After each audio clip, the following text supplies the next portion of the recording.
Waiting for people to show up. I see 0. I'm just not popular. Well, there's one person. Hello. Just waiting for a couple more people and then kind of explain what's going on here.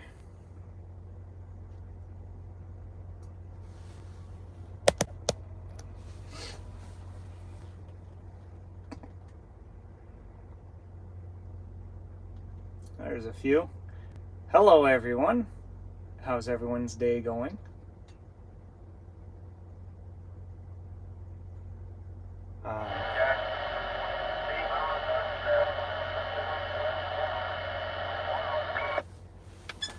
So, right now, I'm sitting on I-69 trying to go eastbound into Canada again. Yesterday, the protests, people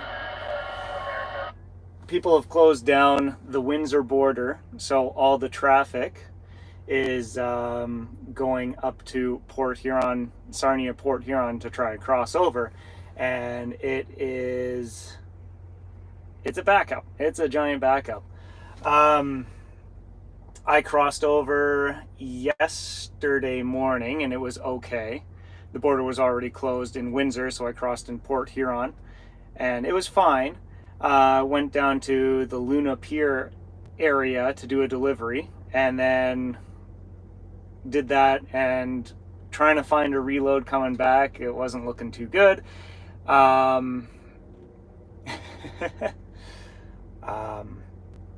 So I ended up, the border at Sarnia Port Huron was backing up crazy.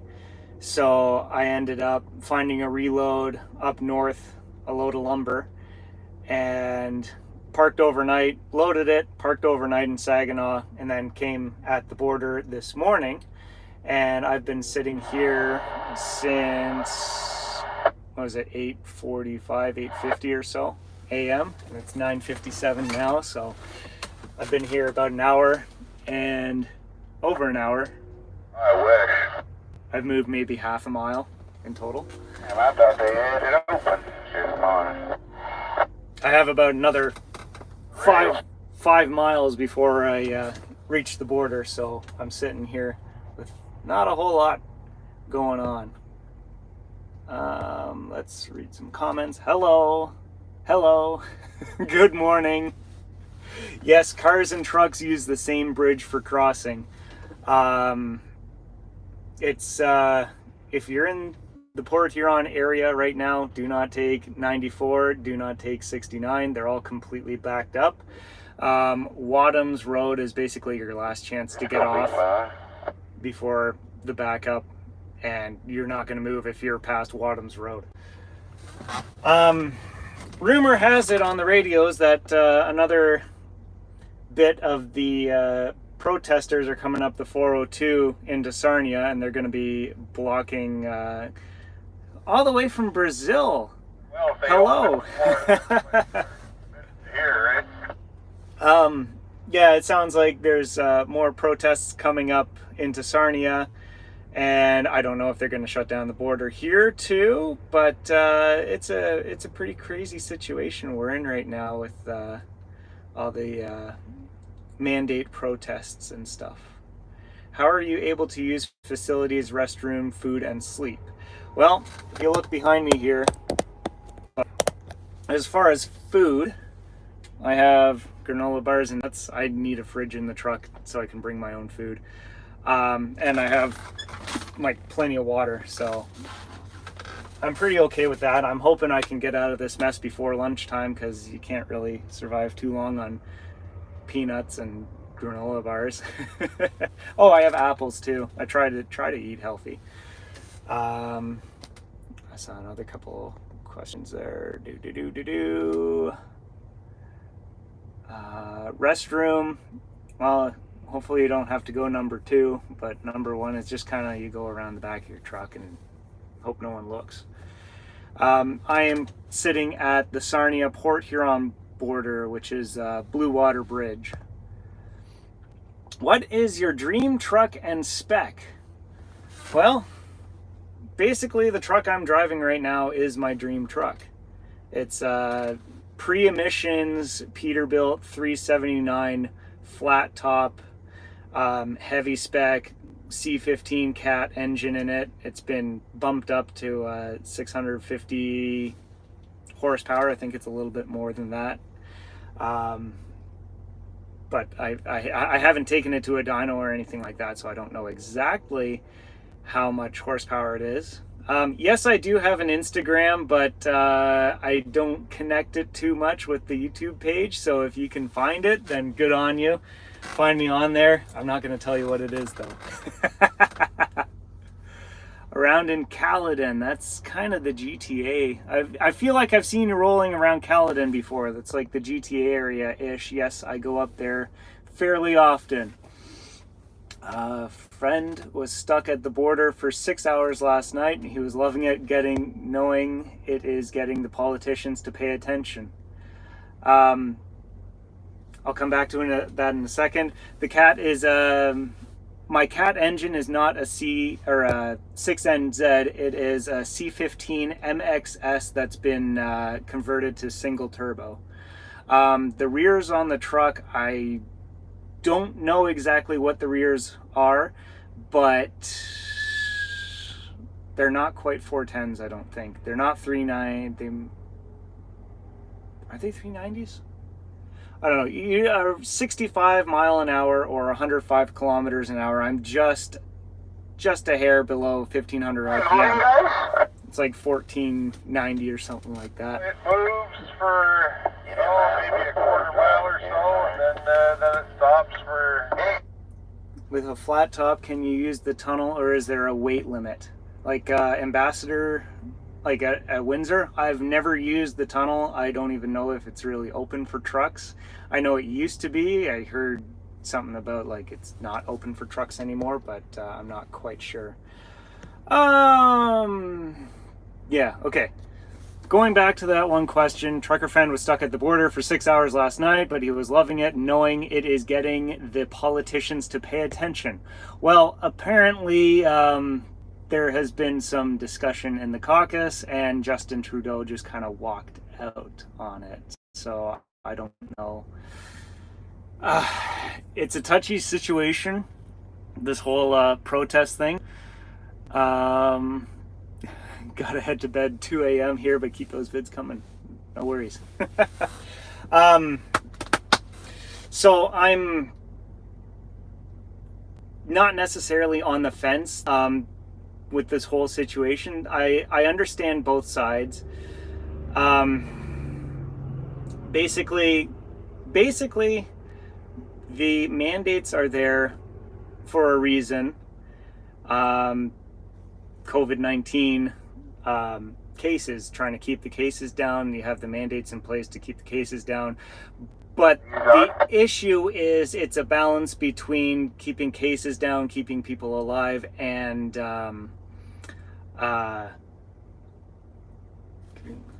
cases down, people alive. Oh, and letting people live their lives. Like how it's a balancing point, which side you're taking. And I don't know. I don't have the information to subjectively say yes, it should be this way, or yes, it should be that way. So for that reason, I support both sides, kind of deal. But the way the whole protests are developing is it's pretty historic right now. I think it's going to be develop to be a big thing for the history books. Probably a little bit more than that. With a flat top, can you use the tunnel? Is there a weight limit? And I answered that. Well, with the flat top, I don't know if that changes anything, but my stacks are still at 13'4", so I have to go under. I have to avoid every low bridge. He definitely did walk out, turned his back on people who want their freedom back. A fine leader indeed. Yeah, that was. It's not the best move to be completely ignoring everything that's going on in your country, kind of deal.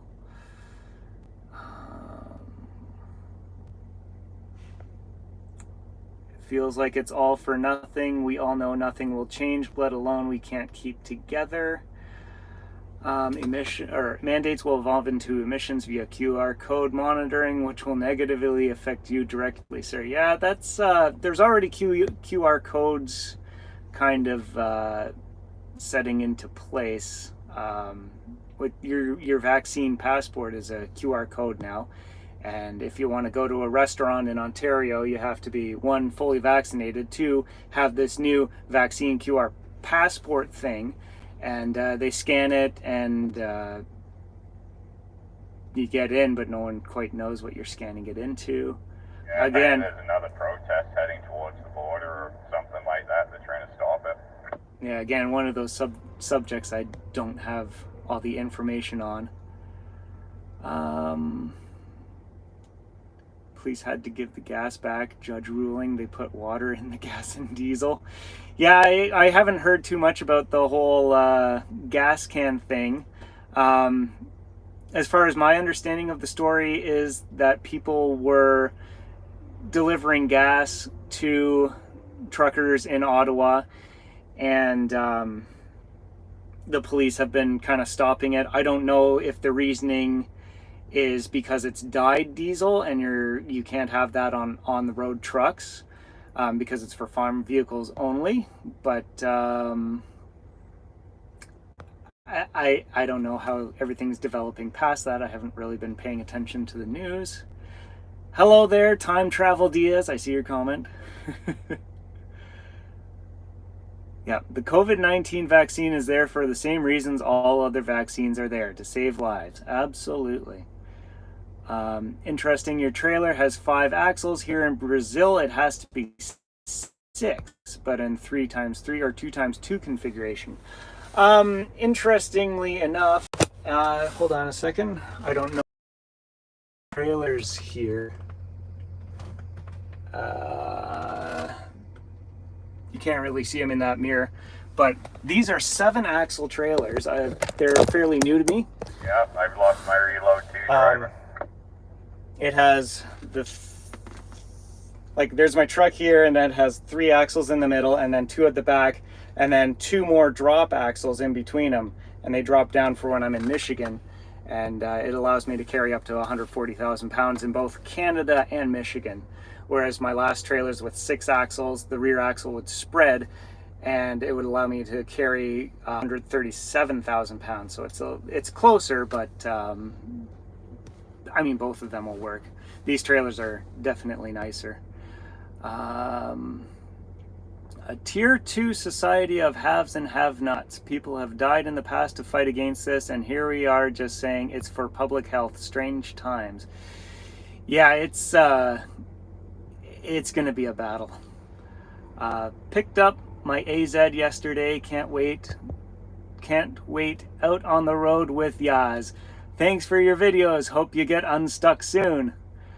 Oh, congratulations on picking up your AZ. That's a major feat, especially nowadays with the whole mandatory entry-level training program. Getting your license legitimately is a very tough process nowadays. So congratulations on that.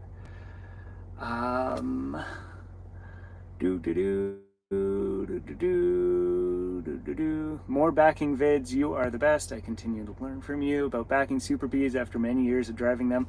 Yeah, so I didn't know today was going to end up like this. I should have brought my equipment, my camera equipment. Right now I only have my phone, which is why it's a live video. Because I went to my lumber reload was basically in the back of some guy's house, and I pull in the driveway, no one's there, and back around the sawmill, and I basically pulled in, backed around behind the sawmill, and then backed the trailers up into a spot clearing between lumber piles and cars, and then had to pull forward and straighten out and do all sorts of rigmarole. So that would have been a pretty fun video, but again, I didn't bring my equipment, so you guys missed out on that. Womp womp. How many trucks in Canada are automatic versus manual? Um, I don't know the exact figure, but I would say probably 50-50. A lot of the newer trucks, a lot of the aerodynamic trucks are automatics. Manuals are starting to die out, but for super truckers like me, we like having sticks. So there's still definitely a market for manual transmissions, and I actually drove my first automatic last Saturday, and it was an experience. There's it's different than driving a car, but it's also different than driving a standard transmission transport truck. It's kind of like a mix in between of both. So it was an experience. Hey Jeff from New Brunswick, how you doing? How are things up in New Brunswick? Let me know. What's up, man? Thanks for the compliments. Yeah, I want to do more B-Train backing videos for sure. It's just you got to find the right situations to be able, like, basically, it has to be an interesting situation, and I have to kind of have permission to film, try not to show too much of customers and stuff like that. But yeah, try not to get in trouble. What do you prefer, 7 to 8 straight flats or B trains? I am definitely a B trains guy. Traffic's moving in the lane beside me, so I'm thinking we're going to get moving again. I'm going to answer that question in a second here once we get moving.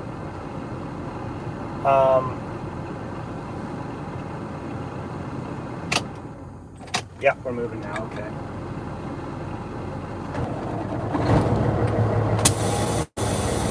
Okay. The reason I prefer trains over multi-axle flatbeds is they're more maneuverable.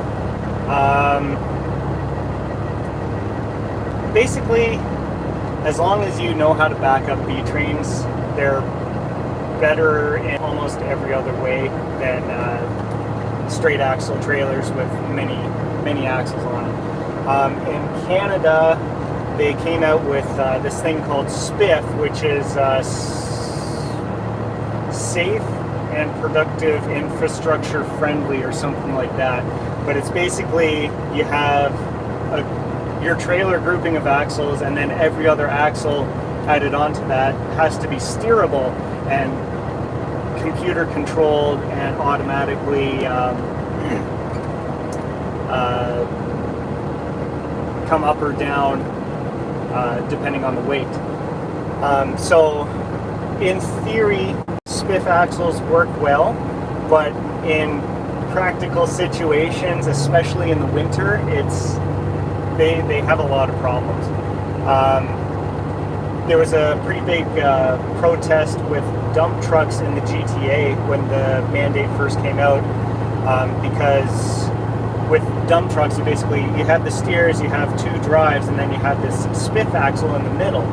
And there's no way to control the SPIF axle from the cab, because it used to be a drop axle, so you flip a switch in the cab and you're going around a corner and it would lift up that axle.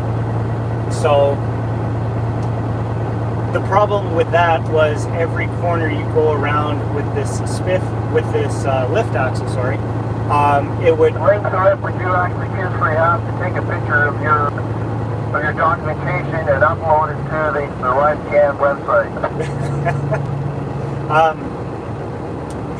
The lift axle would come up, and every corner that it would be up, it would basically be destroying that section of road. So they came up with this SPIF axle that stays down and steers around every corner. But in the winter, when you have no traction, it takes the weight off your steer tires, and you end up going straight through a corner. You plow I through. just did mine last week. You got to upload your vaccine to your fast card, to your LiveCan app. Okay. And then put and take a picture of your fast card and then upload it. Yeah, I did that. They have an ArriveCan app. The guy on the radio is talking about the ArriveCan app. Just you have to upload your documentation and have it ready for order. I haven't been asked about it yet though. But anyways, back to multi-axle trailers and this spiff axle. They cause a lot of problems in the winter. You know, plowing through a lot of turns. And I've had situations pulling a 6-axle spiff trailer in Michigan, coming into one of them was stop, the other one was a rest area. You're moving around slowly, the roads are pretty icy, and you go to make a turn and the trailer just plows straight and ends up jackknifing it. I was lucky enough to be going slow enough that I could stop before anything actually hit each other, but it's pretty sketchy driving multi-axle trailer in the winter without that ability to lift up the axles.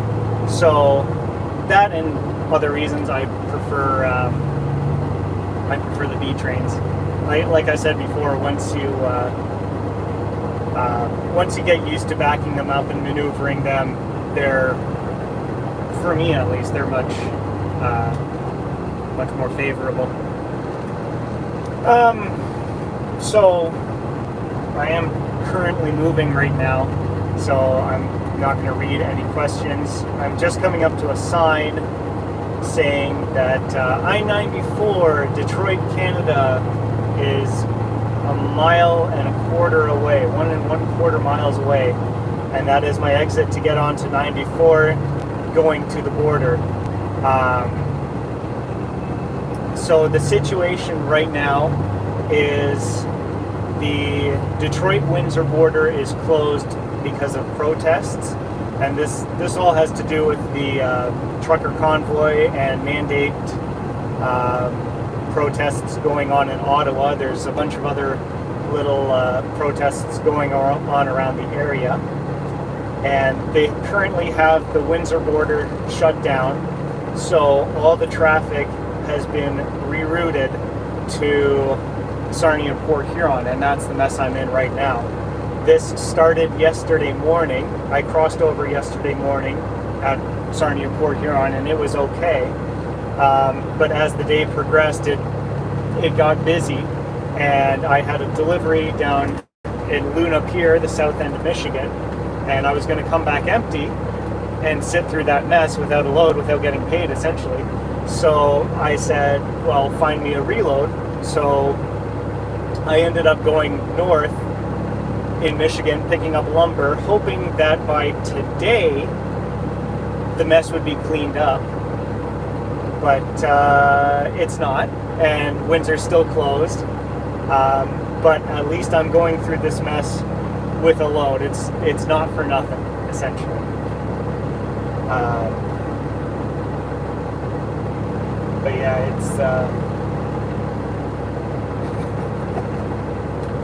it's a mess. I've never seen the border this backed up before. This summer, there was basically a work to rule by the Border Patrol and customs agents, where every truck that went through they'd spend like 5 minutes asking questions. They were doing absolutely everything by the book because they were renegotiating their contracts, and they were basically working without a contract for a few years, and they were basically fed up with it and did a work to rule protest. And that day, again, I had a lumber reload coming to the border, and there were reports of waiting in line for 9 hours. And so I parked it in the truck stop in Michigan and waited overnight, and came at the border at 5:30 a.m. and the traffic died down, but it still took about 2.5 hours to cross the bridge in that day. And that was about the worst I've seen the border. But I've never seen it backed up to the 69 split and passed up to Wadhams Road this far before. Again, if you're in the Michigan area and you're a local and you don't want to be crossing the border, do not use I-69, do not use I-94. They are completely plugged up with trucks, both lanes. Your last chance to get off, at least when I was back there, was Wadhams Road. Once you pass Wadhams Road, it is complete gridlock, except for the slow roll we're in right now.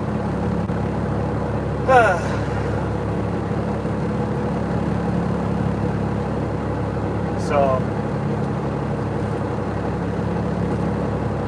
yeah. I'm expecting I'm going to be in this backup for another few hours. So I don't know how long my bandwidth can support this live video or how long I'll be on this, but I'll keep going. I'm going to answer the questions once I get stopped again. The left lane has just stopped, so this right lane is going to park it pretty quick now.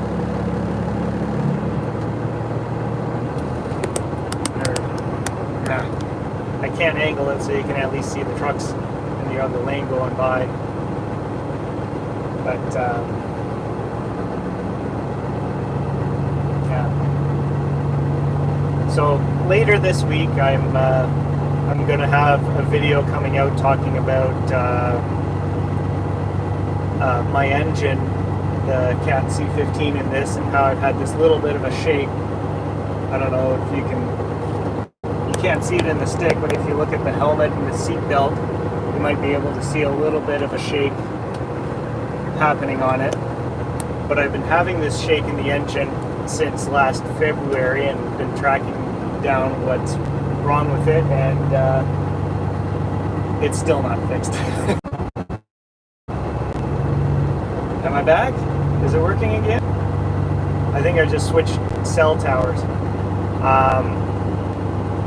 Last week I did a trip to Pennsylvania, and I've got a whole bunch of videos coming out for that. Sunrise is cutting in front of me for no reason. I'm assuming he's going to try to get to the bridge too, and this lane isn't going all that much farther, so I don't know what he's doing in this lane. Okay, I think it's better. I did see the one comment, include more videos of your dog at home. Does she ever come with me in the truck? No. I took her in up to a trip to Owen Sound the one time, and she was shaking in the bunk the whole time. She likes car rides, but doesn't like truck rides, so she doesn't come in the truck with me, but anytime I make a video working at home, yeah, I'm going to include her. My dog's name is Gizmo. She is, yes, it's a boy's name for a female dog, but it's named after the gremlin from Gremlins. Its name was Gizmo, and she has big ears, like the gremlin. So, she's an Australian cattle dog mixed with Australian Shepherd. I think it's technically called a Texas cattle dog, but she's 9 years old. She's full size at, was it 30 kilograms? I think she weighed last. I don't know, but she's the best dog in the world. And are we? Oh no, we're still moving. Okay. Gonna say we're almost coming up to a stop. I have a feeling that they're letting portions of I-94 go through and portions of I-69 go through, so it's kind of one block at a time of traffic moving through the border at this point.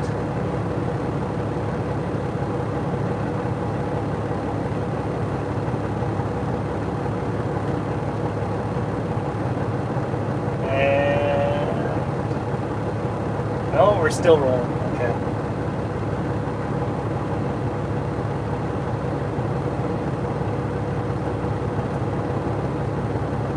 Did you get vaccinated? Yes, I did. It was kind of a family's decision that we would all get vaccinated so we could see each other. This was early on in the pandemic, and basically right as everything was starting to happen. Funny story with that is, so the pandemic hit beginning of 2020. I think it was it the summer of 2020 or 2021? It had to have been 2021. Yeah, when vaccines started coming out for Canada. And nope. Are we stopped? No, we're still moving. Okay. When the vaccines started rolling out, they were available for. I was an essential worker the entire time. I never stopped working through the pandemic. So. You're lucky to get across the border by one. It would make sense that these essential workers that didn't stop working would get fairly high priority with the vaccines. But the way it happened in Canada was basically once we got the vaccines up in Canada, it went to the most vulnerable first, and then trickled down to everyone else.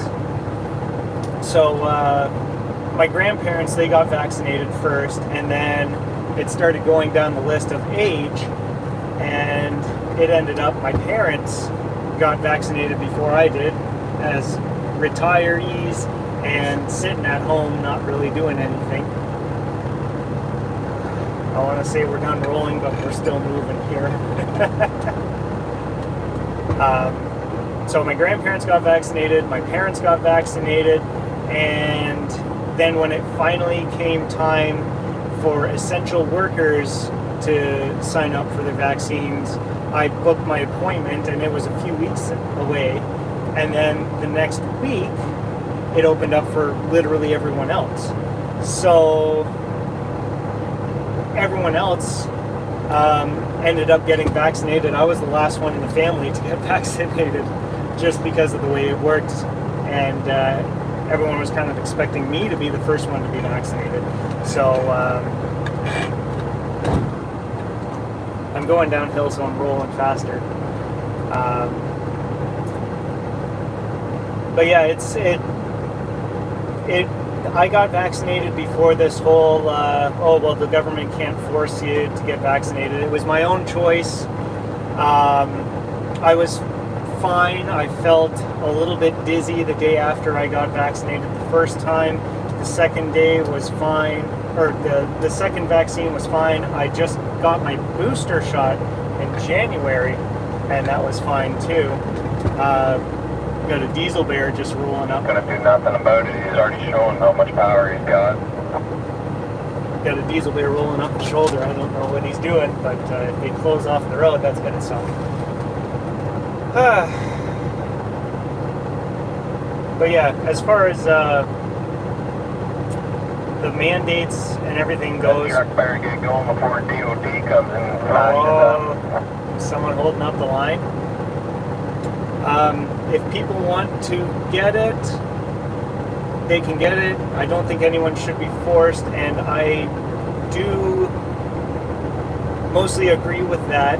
I was skeptical of, first off, the vaccine passport, I think was the first thing introduced, and I'm like, they can't really do that, can they?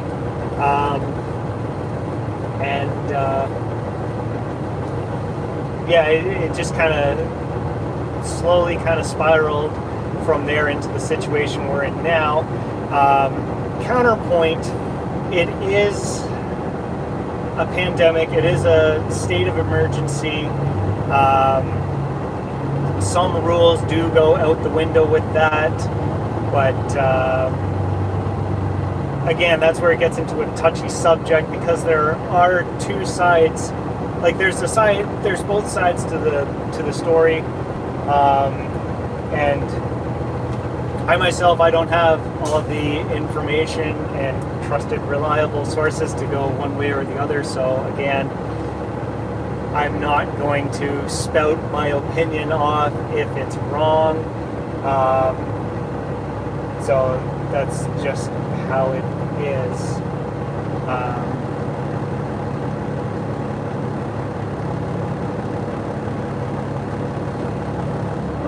Okay, DOT is stopped up there. It looks like he's behind a camper trailer for some reason.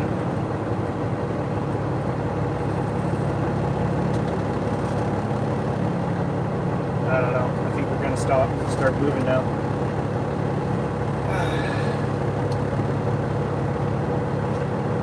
You ever wanted... these comments are disappearing before I can read them.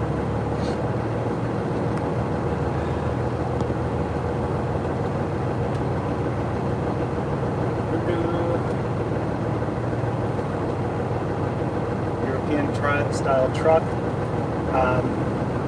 Again, have I ever wanted to drive a European style truck? Yes, for the experience, it would be interesting. I've never driven a cab over before specifically, so that would be pretty entertaining. Do I have the opportunity to drive a European truck right now, other than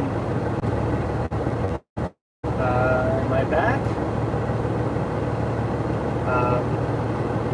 I've driven a Volvo before, and it's